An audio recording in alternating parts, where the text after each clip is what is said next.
Hello and welcome to Indy Talks, the monthly cable interview show brought to you by the Hudson Independent, the most trusted source of local news in the river towns. I'm Barrett Seaman, and my guest today is Karen Brown, newly elected as mayor of Tarrytown. Congratulations, Karen. Thank you, Barrett. Look forward to working with you, observing your board as we go forward. At your inauguration, you gave a lovely little speech. It was nice and short, but to the point. And one of the things you said that caught my attention was, you said this election is not about who will change or will not change Tarrytown. Change is coming. It's here. This election is about how we will meet change. So talk to me a little bit about the change that you see in Tarrytown. How has it changed? What's the evidence of it? Well, there's change in not only in Tarrytown. So first I'll talk about change in general. How people live is changing. What people want out of their chosen place to make a life. As you know, or maybe you haven't seen, when you buy a house these days, there's a walkability index, meaning how can I stay on foot and get to where I need to be from the place I live? And so that's something new, how people live. How people shop is different. People shop online now, and that's important for Tarrytown because we have some big open retail. And we can't just look to the traditional businesses to be back in them because people shop differently. So that's a change. How people communicate changes and how people get their news. I mean, that's something that you deal with every day. 2 years ago, you and I would not be having a conversation like this. We'd, be in some room together, and might have been more difficult to plan. So how people communicate is different, and that has taken made a big influence on how we have our meetings, how people can participate or not participate in meetings. And it's taken a lot of discussion and, disagreements to get to a happy medium on that. Right. How people work. People work from home a lot now. And how does that affect Tarrytown? Tarrytown makes a lot of money off of parking at the train stations. So if that business doesn't come back, we're going to have to see how to get new revenues, and also what to do with land that was once parking lots would be freed up to do other things. So, and in Tarrytown in general, what's changed? The YMCA is no longer there, right? So we're gonna have something new being built at the YMCA. The Edge from Sleepy Hollow is online, and it's a coming. So those are the things that have changed here as well. So change is all around us. Talk a little bit about the demographic change. Is it a different profile of the population here today than it was? Well, you've been here since what, 1995? 95. Yeah.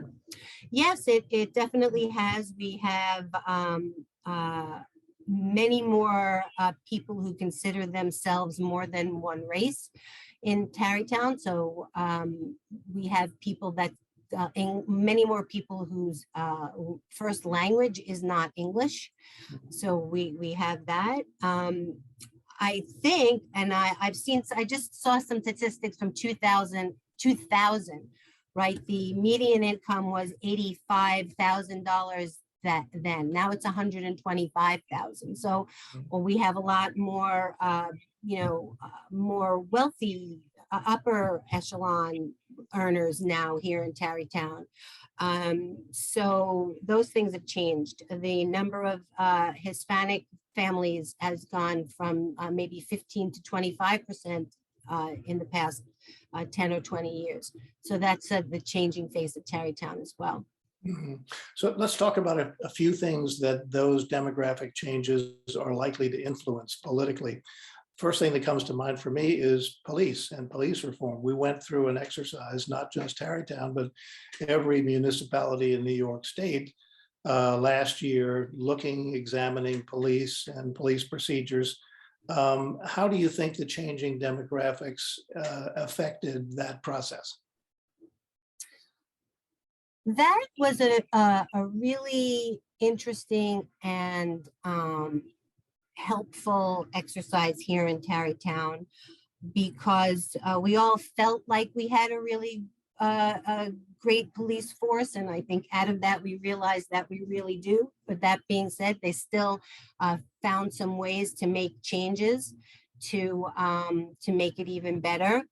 Um, I think that there's more people who have been come from other places, though. You know, like I know that 50% of the people who voted for Drew Fixell no longer were here, like when we were looking at voting. So, you know, it has changed. And so your relationship with the police is based on your experiences with the police. So we have some people who have lived here forever and our police are wonderful, and how can we even question?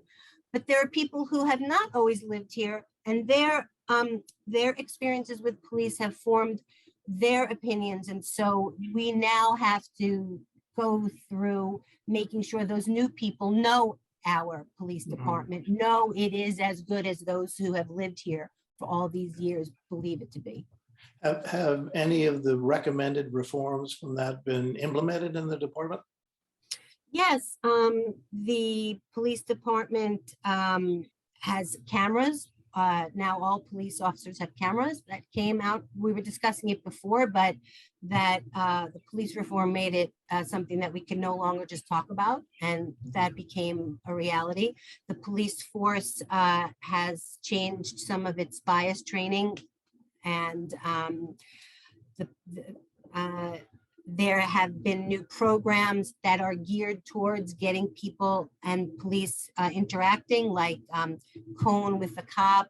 And but Chief Barbalet has some wonderful titles: Get Out and Walk, Get Up and Get Out, and something. But whatever it's called, its aim is to get the police out of police cars on the streets to talk to people, and again to let them know who the Tarrytown police force is. So yes, those were some of the positive changes. One of the changes that's taking place, not just in Tarrytown, but in particular in Westchester County, is a recognition that not all police calls require police. They may require somebody with psychological training. One of those demographic changes we might have mentioned was it seems to be a more fragile society in certain ways, at least segments of it. And the idea that if someone calls 911 starting at the beginning of the year, they may not get a policeman on the line. They may end up with a psychologist. Is that something that's going to be, it'd be interesting to see how well it is done and how much it is used. Yes, absolutely. You never know what you're going to find when responding to a 911 call, and that's the challenge.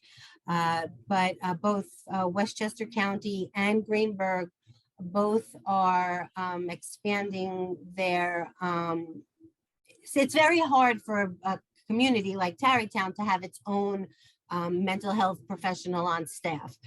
So it's something we have to partner with the county and Greenberg, and both of those entities are looking on how we can beef up that staff and the possibility. So yeah, I think it's going to be interesting to see how that changes. It's a learning curve, and sadly, it's a learning curve that has people's lives involved. Right. So I don't know, if I called 911, I think I would expect the police officer to show up regardless. So I leave it to the law enforcement professionals to really work that out. Right, right. Okay. Another area that has been a hot button issue in Tarrytown is development. And I know I'm not going to get you to try to commit to any particular positions on some of the issues, but when you were campaigning, what did you hear from the population? What sort of a cross section of the concerns that were raised specific to development in the town? Well, Tarrytown has gotten much busier over the past. How long have you lived here, Barrett, in the area? here in Tarrytown, only about 2 years, but lived in Irvington for 28, so that's not so far Right, away. so it's the area. It's Right. you know, traffic through Tarrytown has become really, an issue, especially during the day with all the trucks on Route 9. And so the tendency is to blame it on overdevelopment here in Tarrytown, and nobody wants to see any more overdevelopment. When I look at the development, and if you look at the census, we have not actually grown all that much over the last 10 years, but our traffic has gone up, many, many times. So so people think that that's what I heard from people is overdevelopment in Tarrytown is causing this problem. And I don't see it as so much as a direct direct effect of our development. I think that our development, we need to expand. And like I said in my little speech, we have to expand. It's going to be a balancing act of expansion and preservation, but also of mitigation, right? We don't at least want to make the problem worse. We have to figure out how to work with the entities that, like the state, who control a lot of what goes on here, on how we can make Route 9 safer and better to navigate. So a lot of people blame all the traffic on the development, and I hesitate to look at it exactly like that. Not that it doesn't add cars. Of course it adds cars, but is it the reason that we're experiencing these traffic tie-ups that we do? I'm not 100% sure. Of course, one of the big impacts in that has been the Edge on Hudson development, which is putting in 1,200 units. And no, it's not here in Tarrytown, but it's pretty damn close. And it's going to have an impact. Not all of those people are going to be empty nesters who are going to sit on their balconies and watch the sunset. They're going to be getting in cars and going places. So that's part of the puzzle that you and the state have got to deal with. Yes, absolutely. The Edge is going to add a lot of traffic going through Tarrytown. And so, yeah, the puzzle, that's a good way to put it. But some of the mitigation against this traffic is to figure out how to get people out of their cars, not only the people in the Edge, but here in Tarrytown, trying to make it more walkable. I know bikes is a hot issue, bike lane going through.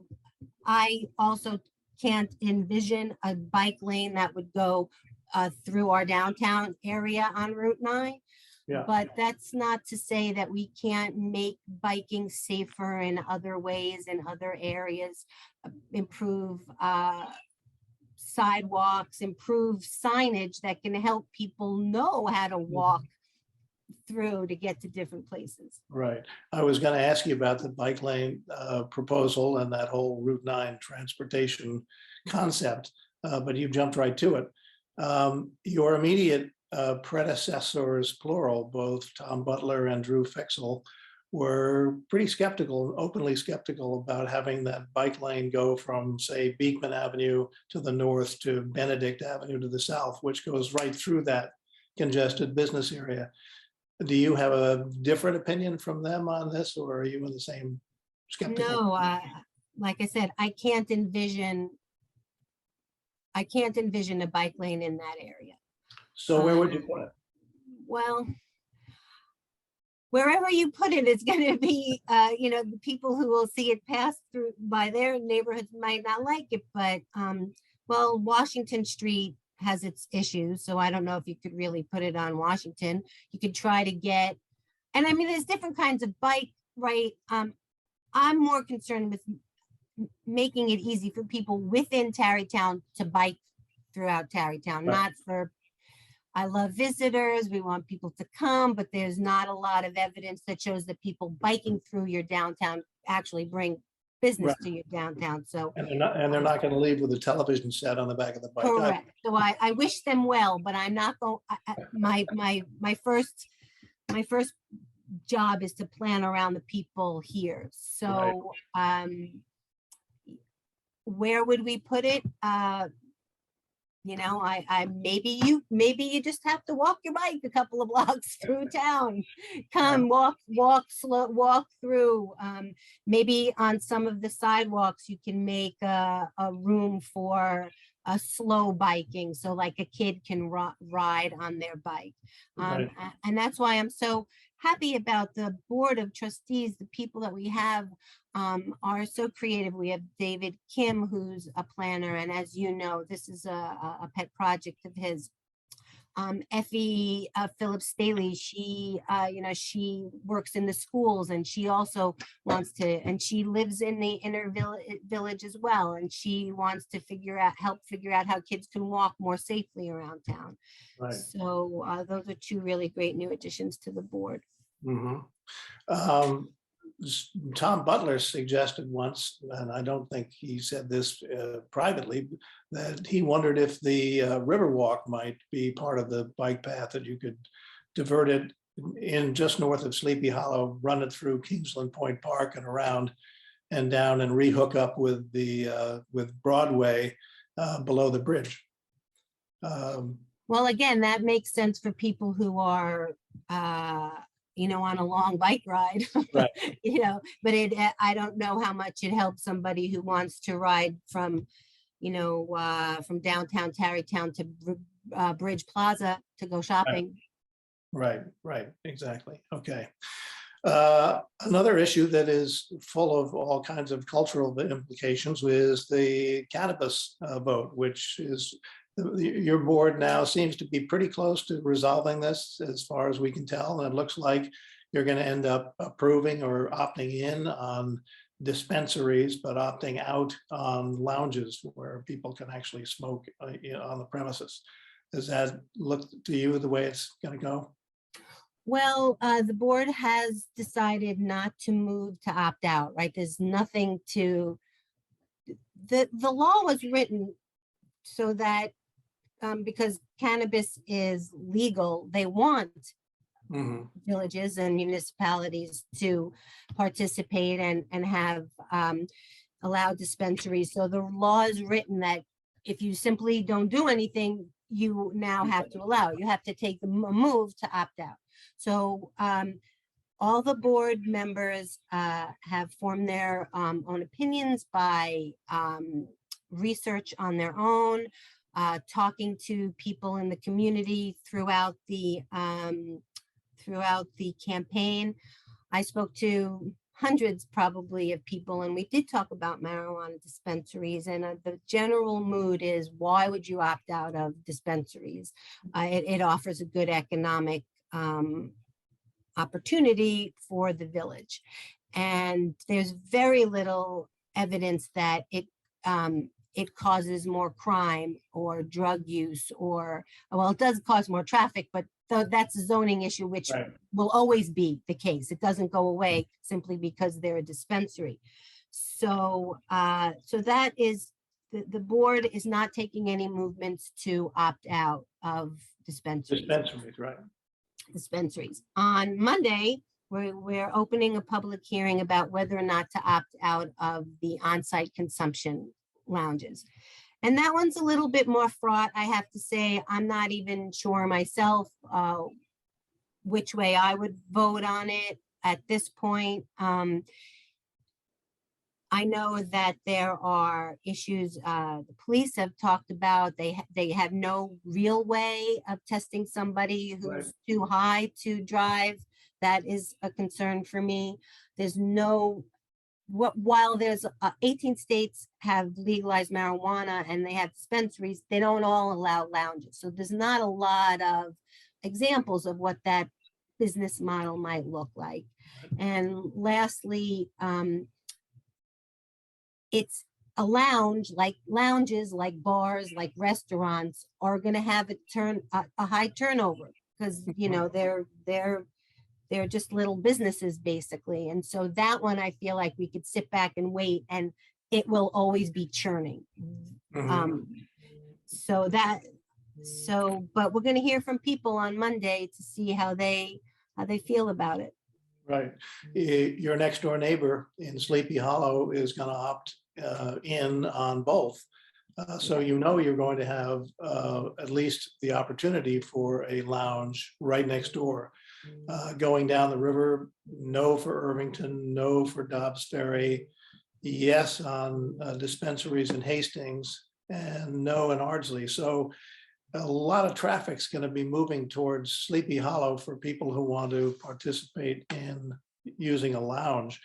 How did that affect your particular thinking, and how do you think it's going to affect the board, just having Sleepy Hollow be the only entity in the area? That for that allows a event? lounge. Um, I don't know. Like I said, the business model for lounges hasn't really come up yet.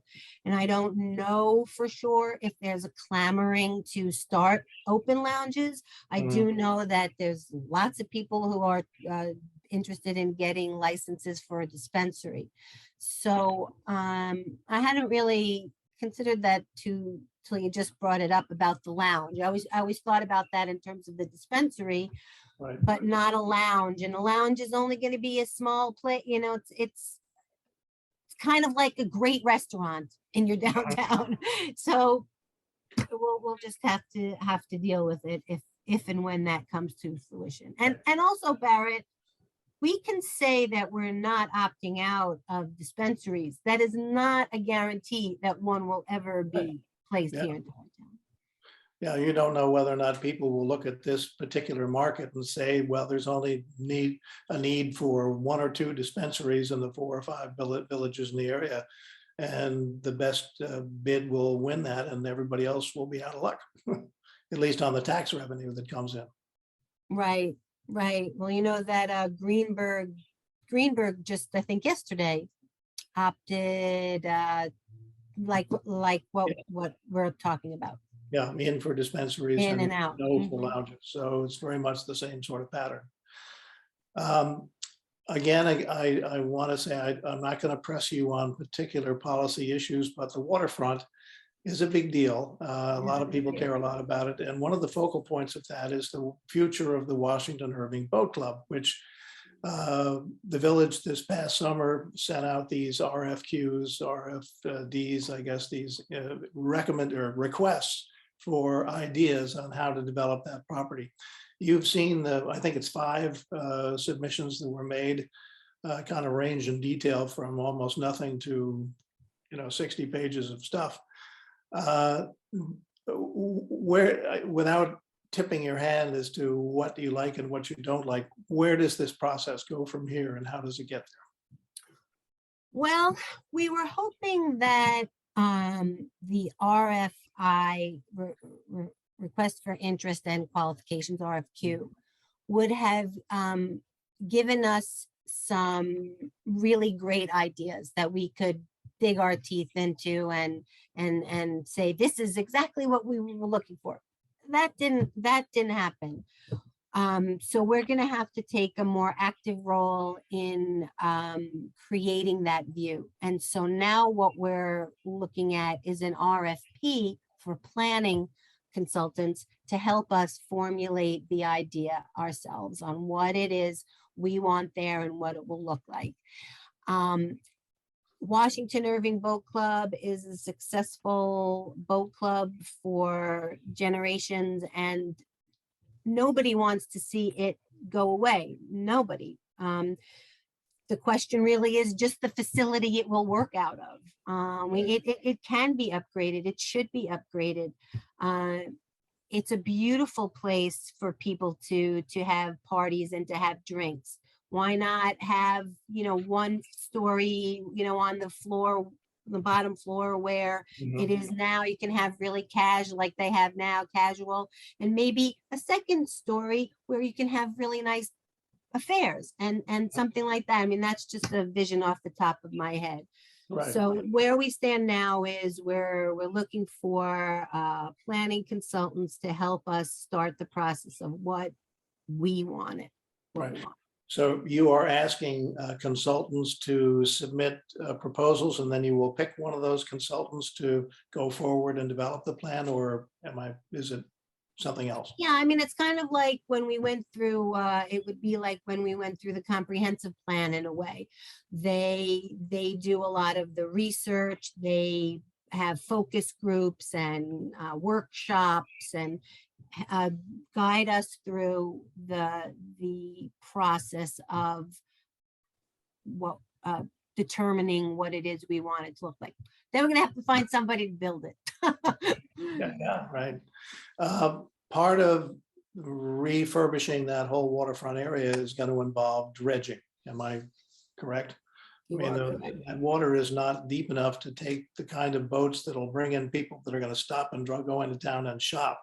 So it has an economic impact. But the cost of dredging is monumental, as you know. I do. And so have you thought about where that money might come from to dredge, on the assumption that dredging is going to be a priority? Well, right now, anybody who wants to build on the waterfront and is counting on boat traffic, they're going to have to take that on themselves as part of their Right. approval process. We don't talk about it much from the Washington Irving Boat Club piece. Whenever I've talked about dredging or been involved in the discussions, it's always really been more about where Tarrytown Boat Club is. Right. So I really can't speak to the dredging that's necessary at Washington Irving Boat Club. Right. Perhaps whoever builds out the area around the marina, around the Tarrytown Boat Club, will take on as an additional job the dredging for the Washington Irving Boat Club. But of course, that's the area where the Riverwalk is now planned to I was be. just going to think that, right?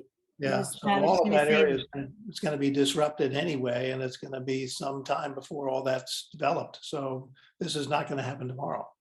No, no, it's not happening tomorrow. Right.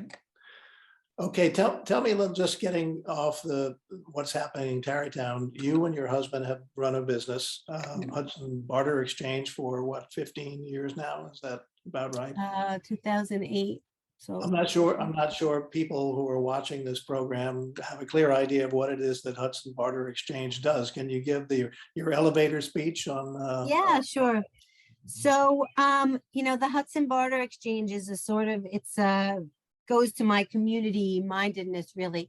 The Hudson Barter Exchange is a network of small local businesses who work together on the basis of trade. So, Kevin and I and our brokers help people. We broker business, and among our members, we have about 400 members, and they pay each other with trade credits. And Hudson Barter Exchange is the entity that maintains, like the bank, and we maintain the trade credits. And so we help people get business together. And so it goes to my talents in bringing people together and helping people get business done and acting as a community. The business is going well?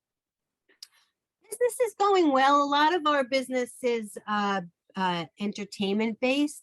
Right. I say we half our business is helping people have fun, and that is tickets and travel and eating out. And so, that still hasn't come back. Yeah. But it's, and the economy is interesting now. I think that trading is going to be even more important as we go forward. Right. Well, you talked about change in that inaugural address, and that's a big part of the change, is what the world is going to look like after this pandemic is over, if it is ever really over. I know. Who thought we'd be talking about it 2 years later? I know. It's a shame. Anyway, best of luck to you and your administration going forward. I appreciate your taking the time. Thank you, Barrett. It's my pleasure. We'll see you in Village Hall. You'll see me in Village Hall. Bye.